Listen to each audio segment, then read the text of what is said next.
Hello everyone, good morning. Welcome to Best English Speaking course. I hope all of you will be getting very good insights in your learning vocabulary as well as in your spoken English. तो आपकी special request पे आज हम एक topic लेकर के आए हैं कि हम ऐसी कौन कौन सी एक्टिविटीज़ फॉलो करें जिससे कि हमारा इंग्लिश कम्युनिकेशन स्ट्रांग भी हो और हमें इंटरेस्टिंग भी लगे, साथ ही हम और लोगों को भी इंगेज कर सकें, राइट। आज का सेशन बेहद इंटरेस्टिंग होने वाला है क्योंकि मैं आपको बताने जा रहा हूँ 10 amazing activities to engage oneself in practice of spoken English. क्योंकि प्रैक्टिस होगी तभी रिजल्ट्स अच्छे आएंगे, और अगर प्रैक्टिस नहीं होगी तो कैसे रिजल्ट्स आएंगे। तो एक्टिविटीज़ वास्तव में इंटरेस्टिंग होती हैं और हमें इंगेज होने के लिए हमेशा प्रेरित करती हैं। तो आज के इस सेशन में आप 10 एक्टिविटीज़ जानने जा रहे हैं। आई होप आप सभी इन एक्टिविटीज़ को फॉलो भी करेंगे एंड आप इनके लिए जानने के लिए एक्साइटेड भी होंगे। अब सबसे पहली एक्टिविटी मैं आपको सजेस्ट करना चाहता हूँ कि जो आप फॉलो कर सकते हैं वो है सेल्फ कॉन्फिडेंस पाने के लिए मिरर प्रैक्टिस। जी हाँ, ये बहुत ही इंटरेस्टिंग एक्टिविटी है क्योंकि जब तक आप में सेल्फ कॉन्फिडेंस नहीं आएगा, जब तक आपको ये नहीं लगेगा कि मेरी सेल्फ प्रैक्टिस, समझना, self practice is the key to gain self confidence. अगर आपको खुद पे कॉन्फिडेंस लाना है तो सेल्फ प्रैक्टिस बहुत ज़रूरी है। आपने देखा होगा कोई भी स्पोर्ट्स पर्सन खेलता रहता है, वो खुद की ऐसी कई एक्टिविटीज़ बना लेता है जिससे कि वो आसानी से अपने आप को प्रैक्टिस सेशन में इंगेज करे रहता है। तो ये बहुत ज़रूरी है। मिरर प्रैक्टिस हो या अगर आपके घर पे मिरर नहीं मिल रहा है और आपको पिलर प्रैक्टिस करनी है। पिलर प्रैक्टिस का मतलब just in front of wall आप बोलना चाहते हैं, राइट। आप बोलिए, आप प्रैक्टिस करिए, या फिर आप आजकल आईटी का ज़माना है तो आप कैमरा प्रैक्टिस भी कर सकते हैं। कैमरा प्रैक्टिस का मतलब कि आप अपने ही वीडियोस को रिकॉर्ड करें, उनको एनालाइज करें और एनालिसिस के बाद आपको ज़रूर कुछ ना कुछ इम्प्रूवमेंट मिलेगा ही, डेफिनेटली मिलेगा। तो भाई ये तो बात हो गई सेल्फ प्रैक्टिस की, जो कि है, जो कि आपका आधार है आपकी बेसिक प्रिपरेशन का। और दूसरा पॉइंट मैं आपको बताना चाहता हूँ, sharing new words with others. बहुत ही प्यारी एक्टिविटी है। अगर आपको अपनी वोकैबुलरी को इम्प्रूव करना है तो आप जितने भी नए वर्ड्स आप पढ़ते हैं आप उनको शेयर करना स्टार्ट करें। जैसे आप उनको अपने स्टेटस पे लगा सकते हैं, एक अच्छा सा थॉट बना सकते हैं। साथ ही जितना प्रैक्टिकल एक्सपोजर आपका होगा उन वर्ड्स का, उतना ही एनवायरनमेंट बनेगा, right. Practical exposure of new words make you strong in using it. जी हाँ, देखिए, ऐसा नहीं कि अनफेमिलियर वर्ड्स केवल आप ही सीख रहे हैं। अगर आप द हिंदू एडिटोरियल को देखें तो आपको बहुत सारे ऐसे वर्ड्स मिलेंगे जो वास्तव में हर दिन नए होते हैं और आपको जानने के लिए बहुत ही ज़्यादा एफर्ट करना होता है। अब वो एफर्ट बिल्कुल सिंपल हो जाएगा अगर आप उन वर्ड्स को शेयर करना स्टार्ट करेंगे अपने प्रैक्टिकल कम्युनिकेशन में। सो practical exposure of new words, ठीक है, makes you strong in using it. तो आपको स्ट्रॉन्ग बनाता है उसको यूज़ करने में। एग्जाम्पल के तौर पे जैसे मैंने आपको एक एग्जाम्पल दिया कि आपने सीखा सुपर, कैली, फ्रैगी, लिस्टिक, एक्स, पियाली, डोशस। आपको जान करके आश्चर्य होगा, इसका सिंपल सा मीनिंग होता है अमेजिंग। वीडियो के कमेंट सेक्शन में मैं चाहूँगा कि आप इस वर्ड को ज़रूर टाइप करें, सुपर कैलिफ्रैगिलिस्टिक एक्सपियालिडोशन। अब देखिए, ये लॉन्गेस्ट वर्ड है इंग्लिश का और इसका सिंपल मीनिंग है अमेजिंग या वंडरफुल।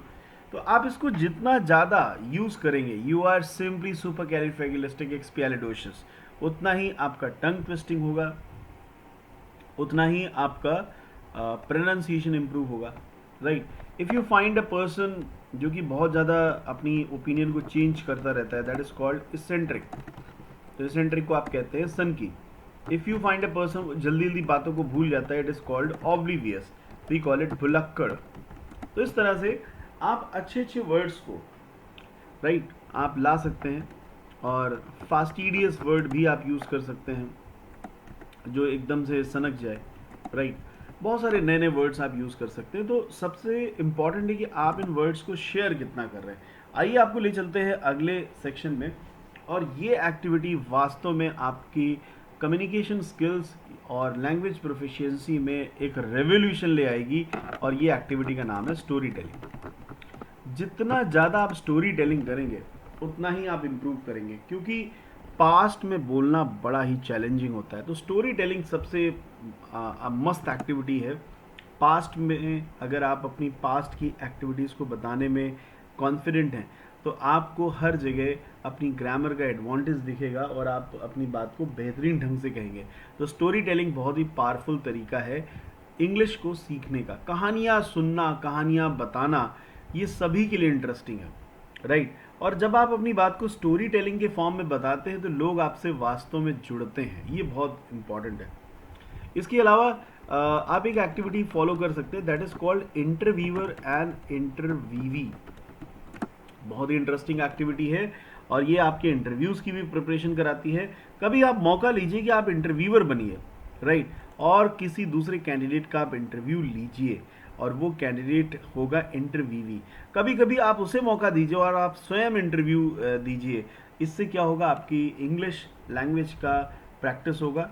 एंड मैं एक बात यहाँ पे जोड़ना चाहता हूँ, it leads to formal practice. It leads to formal practice. Formal practice भी बहुत ज़रूरी है। जैसे एक कहावत है ना, objects in the mirror are closer than they appear. क्या कहावत है? Objects in the mirror are closer than they appear. ये आपने हर शीशे में देखा होगा, लिखा हुआ देन दे अपीयर। ये गाड़ियों के शीशे में लिखा रहता है, objects in the mirror are closer than they appear. ये मैंने इसलिए कहा क्योंकि ये आपकी जो फॉर्मल प्रैक्टिस है ये आपको एकदम रेडी कर देती है, आपकी स्किल्स को अवेयर करा देती है, साथ ही साथ आपको ये भी बता देती है कि आपको क्या क्या और तैयार करना है, आपकी स्ट्रेंथ्स क्या है और आपकी वीकनेसेस क्या है। आइए ले चलते हैं आपको अगली एक्टिविटी की तरफ जो आपको और कॉन्फिडेंस देने वाली है, और वो एक्टिविटी है सबसे important night activity, end of the day. ठीक है, the whole day schedule. The whole day schedule ये आपको कॉन्फिडेंस से भर देगी। Describing the whole day schedule. आप नाइट में सोने से पहले केवल ये एक्टिविटी आप फॉलो करिए, आपको बहुत कॉन्फिडेंस आने वाला है। क्योंकि जब आप पूरे दिन के शेड्यूल को डिस्क्राइब करते हैं, क्योंकि वो दिन आपका रहा है और आपको पता है आपने कौन कौन सी एक्टिविटीज़ की है, कंटेंट पे पूरी कमांड है आपकी, तो बोलने का जो अंदाज है वो भी बदलेगा, आप में और ज़्यादा आत्मविश्वास आएगा।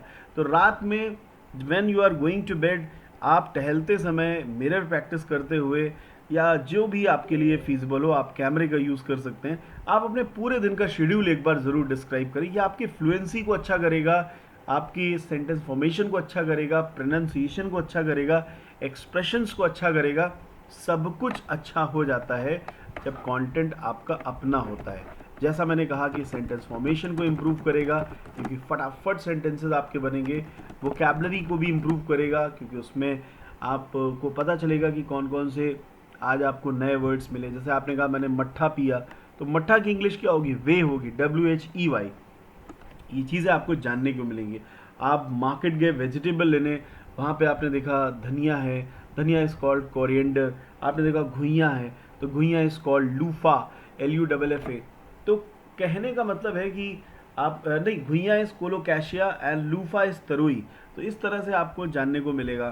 साथ ही साथ आपकी प्रोनाउंसिएशन को स्ट्रेंथ मिलेगी क्योंकि प्रोनाउंसिएशन भी आप इम्प्रूव कर पाएंगे। एंड सबसे इम्पॉर्टेंट है आपके एक्सप्रेशंस। जब कंटेंट नेचुरल होता है तो आपके एक्सप्रेशंस भी प्रॉपर होते हैं। जल्दी आपको ऐसे वीडियोस मिलेंगे जिसमें मैं आपको वीडियोस लेकर के आऊँगा जिसमें आप मेरे भी एक्सप्रेशंस देख पाएंगे। हालांकि मेरे पुराने वीडियोस का लिंक दिया रहता है, आप उनको वॉच कर सकते हैं। और इसके बाद छठी नंबर की एक्टिविटी वास्तव में एकदम सेलेक्टिव एक्टिविटी है। इस एक्टिविटी का सबसे बेस्ट तरीका ये लगता है कि ये एक्टिविटी आप में स्टेज फियर को दूर कर देती है। ठीक है, सो स्टेज परफॉर्मेंस, इस एक्टिविटी का नाम है स्टेज परफॉर्मेंस। अरे इमेजिन करने में क्या जाता है, आप इमेजिन करिए कि पूरा हॉल भरा हुआ है लोगों से और आपको स्टेज पर आकर के अपनी बातों को कहना है। तो ऐसा इमेजिन करके आप अपनी बातों को कहें, ऐसा लगे कि hundreds of people are listening to you and आप उसे फॉर्मल तरीके से अपनी बात को कहें। So this will give you an add on, ये आप में एक ज़रूर एड ऑन होगा। इसके बाद हम आपको बता दें, आपको आपके लिए एक और अच्छी एक्टिविटी है जो है listening to songs and singing it, composing your own songs, composing your own songs in English and singing it well। अब आप कहेंगे सर आप ये क्या बता रहे हैं, ये बता नहीं रहा हूँ, ये 100% प्रूवन फॉर्मूला है कि अंग्रेज़ी को जितना आप एंजॉय करके सीखेंगे उतना ही आपके लिए बेहतर होगा। आप अपने सॉन्ग्स क्रिएट कर सकते हैं, आप अपने सॉन्ग्स अपनी तरह से गा सकते हैं। आप जितने भी बॉलीवुड सॉन्ग्स हैं आप उनको सुन करके उनको हिंदी से इंग्लिश में कन्वर्ट कर सकते हो और अपने अंदाज में आप बोल सकते हैं। ये अमेजिंग तरीका है। देखिए ये एक हॉबी है और हॉबी के तरीके अगर आप इंग्लिश सीखेंगे तो इंटरेस्टिंग लगेगी, साथ ही साथ मज़ा आएगा, पैशन जनरेट होगी। तो ये बहुत ही इंटरेस्टिंग तरीका है। एंड 8th नंबर पे मैं ये कहना चाहूँगा कि एक एक्टिविटी ये भी है कि आप ज़्यादा से ज़्यादा, आजकल एआई का ज़माना है तो एआई के टूल्स में बहुत कुछ आपको कंटेंट लिखने का मिल जाता है, right. Create content using AI tool and deliver it in your presentation. आप छोटे छोटे प्रेजेंटेशंस बना सकते हैं। कंटेंट के लिए आप एआई टूल का इस्तेमाल कर सकते हैं, इतनी मेहनत करने की ज़रूरत नहीं पड़ेगी। जैसे आपने सिंपल सी क्वेरी की कि चैट जीपीटी पे ही क्वेरी की कि आपने डाला कि प्रेजेंटेशन ऑन रिजर्वेशन, तो रिजर्वेशन की जितने भी एस्पेक्ट्स हैं वो आपको बता करके आपको रेडी कर देगा।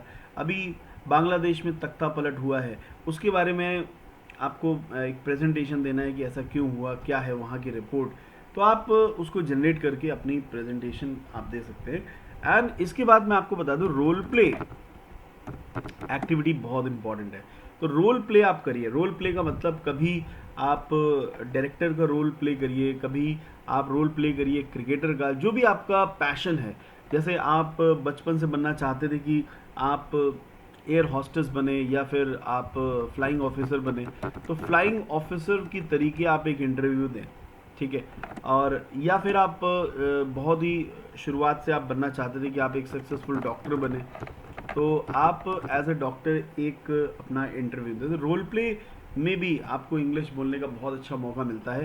एंड सबसे बहुत ज़रूरी पॉइंट है कि आप अपनी आर्ट डेवलप करें। Develop and art of defining the things, ये सबसे अमेजिंग तरीका है, क्योंकि अगर आपकी आर्ट है डिफाइन करने की, चीज़ों को डिस्क्राइब करने की, तो आप बोलने में कभी पीछे नहीं रहेंगे। ये सबसे इम्पॉर्टेंट है। आप लोगों को इनवाइट करें कि रैंडमली वो आपको टॉपिक्स दे और आप उसे डिफाइन करें अपने तरीके से, अपने शब्दों में। तो जब आप अपने शब्दों में उसे डिफाइन करेंगे, ऑब्वियसली वो आपकी नेचुरल इंग्लिश होगी और नेचुरल तरीके से आप बोलेंगे। सो ये हैं 10 स्टेप्स। आपका एक्सपीरियंस इन 10 स्टेप्स के साथ कैसा है? इन 10 स्टेप्स को जान करके आपने कौन कौन से स्टेप्स फॉलो करे और आपको किन किन स्टेप्स में अच्छा रिजल्ट मिला, ज़रूर वीडियो के कमेंट सेक्शन में बताइएगा। साथ ही मैं आपको बता दूं, आप इनमें से कोई भी एक स्टेप आज ही इम्प्लीमेंट करें, आपको डेफिनेटली उसका इम्प्रूवमेंट दिखेगा, क्योंकि ये प्रैक्टिकली प्रूवन थिंग्स हैं। प्रैक्टिकली प्रूवन थिंग्स हैं, तो आप इसके एडवांटेजेस ज़रूर शेयर करिएगा। Thank you so much for being with us, and I will definitely catch you in the next video. Till then, take care of yourself and keep making your English communication strong. And ये वाला video ज़रूर देखिएगा, इसमें 10 tips मैंने दी हुई थी, तो उसको भी आप वॉच करिएगा। मिलता हूँ आप सभी से अगले सेशन में। जय हिंद, जय भारत।